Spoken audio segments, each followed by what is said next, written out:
विश्वास कमजोर होना, इतनी शक्ति हमें देना दाता। मन का विश्वास कमजोर होना, हम चले नेक रास्ते पे, हमसे भूल कर भी कोई भूल होना, इतनी शक्ति हमें देना दाता। मन का विश्वास कमजोर होना, दूर अज्ञान के हो अंधेरे, तू हमें ज्ञान की रोशनी दे। हर बुराई से बचते रहे हम, जितनी भी दे भली जिंदगी दे। बैर होना किसी का किसी से, भावना मन में बदले की होना, हम चले नेक रास्ते पे, हमसे भूल कर भी कोई भूल होना, इतनी शक्ति हमें देना दाता। मन का विश्वास कमजोर होना, हम न सोचे हमें क्या मिला है, हम ये सोचे किया क्या है अर्पण। फूल खुशियों के बांटे सभी को, सबका जीवन भी बन जाए मधुबन। अपनी करुणा का जल तू बहा के, कर दे पावन हर एक मन का कोना। हम चले नेक रास्ते पे, हमसे भूल कर भी कोई भूल होना, इतनी शक्ति हमें देना दाता। मन का विश्वास कमजोर होना। नमस्कार। आज का सुविचार इस प्रकार है, जब तक उम्मीद की जगह अफसोस नहीं ले लेता, तब तक इंसान वृद्ध नहीं होता। A man is not old until regrets take the place of dreams। इसलिए जरूरी है कि आप सपने देखते रहें। अगर आप सपने नहीं देखेंगे और अफसोस करेंगे, तो आप जिंदगी में आगे नहीं बढ़ पाएंगे, और अगर आप जिंदगी में आगे नहीं बढ़ेंगे, वहीं पर स्थिर रहेंगे, तो आप मायूस होकर थक कर बैठ जाएंगे, और इससे बुरा कुछ नहीं हो सकता। इसलिए जरूरी है कि आप आगे बढ़े। धन्यवाद। Good morning everyone. Today's word, आज का हमारा शब्द है ईल्ड। स्पेलिंग है YIELD। ईल्ड। ईल्ड के प्रोनाउंसिएशन में वाई की आवाज़ नहीं आती। आइए अर्थ देखते हैं। ईल्ड का मीनिंग होता है प्राप्ति, पैदावार या फसल। आइए वाक्य में प्रयोग देखते हैं। Rich soil yields good crops. दूसरा वाक्य, this investment will yield good returns. धन्यवाद। आपका दिन शुभ हो। नमस्कार। Puzzle of the day. देखो मेरे 12 बोस हैं, 3 भाई जिसे गिनते दिन रात। देख इनको चलते जाना, क्योंकि हर बोस बोले चल भाग। इसका उत्तर है घड़ी। घड़ी के 12 बोस यानी कि उसका समय, 3 भाई उसकी सुइयाँ जो गिनते हैं दिन रात। देख इनको चलते जाना, क्योंकि हर समय बोले चल भाग। धन्यवाद।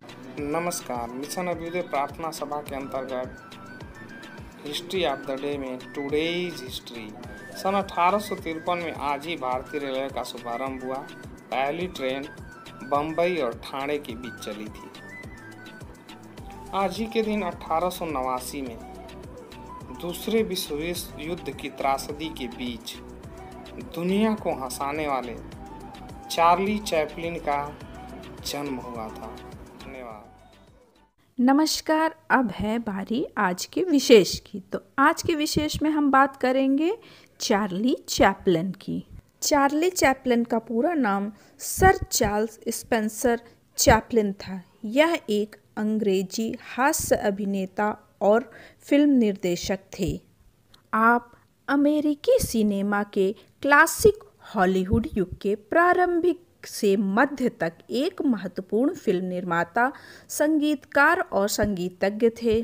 चैपलिन मूक फिल्म युग के सबसे रचनात्मक और प्रभावशाली व्यक्तित्वों में से एक थे, जिन्होंने अपनी फिल्मों में अभिनय, निर्देशन, पटकथा, निर्माण और अंततः संगीत दिया। मनोरंजन के कार्य में उनके जीवन के 75 वर्ष बीते। विक्टोरियन मंच और यूनाइटेड किंगडम के संगीत कक्ष में एक शिशु कलाकार से लेकर 88 वर्ष की आयु में लगभग उनकी मृत्यु तक उनकी उच्च स्तरीय सार्वजनिक और निजी जिंदगी में अति प्रशंसा और विवाद दोनों सम्मिलित है। आज के लिए इतना ही। धन्यवाद। नमस्कार, कैसे हो प्यारे बच्चों। आज की प्रश्नोत्तरी, जिसका पहला प्रश्न है, ईश्वर का निवास किसे माना जाता है, जिसका सही जवाब है प्रयाग। वैसे तो बच्चों ईश्वर का निवास हर मन में होता है, पर भौगोलिक तौर पर ईश्वर का निवास प्रयाग में माना जाता है। अगला हमारा प्रश्न नंबर 2, 5 नदियों की भूमि किसे कहा जाता है, जिसका सही जवाब है पंजाब। पंजाब 2 शब्दों से मिलकर बना है, पंज जिसका अर्थ है 5 और दूसरा आब जिसका अर्थ है जल। इसके नाम में ही इसका उत्तर छिपा हुआ है। प्रश्न नंबर 3, 7 टापुओं का शहर किसे कहा जाता है, जिसका सही जवाब है मुंबई। बच्चों 7 द्वीपों को मिलाकर मुंबई नगर बसाया गया, इसीलिए इसे 7 टापुओं का शहर कहा जाता है। अगला हमारा प्रश्न है प्रश्न नंबर 4, बुनकरों का शहर किसे कहा जाता है, जिसका सही जवाब है पानीपत, क्योंकि यहाँ पर श्रेष्ठ हस्तकला और बुनकर रहते हैं, जो कि प्राचीन काल से ही प्रसिद्ध हैं। आज के लिए इतना ही। धन्यवाद। गुड मॉर्निंग प्यारे बच्चों। बाल गीत की श्रृंखला में प्रस्तुत है नया बाल गीत, पेड़ लगाकर भूल न जाना।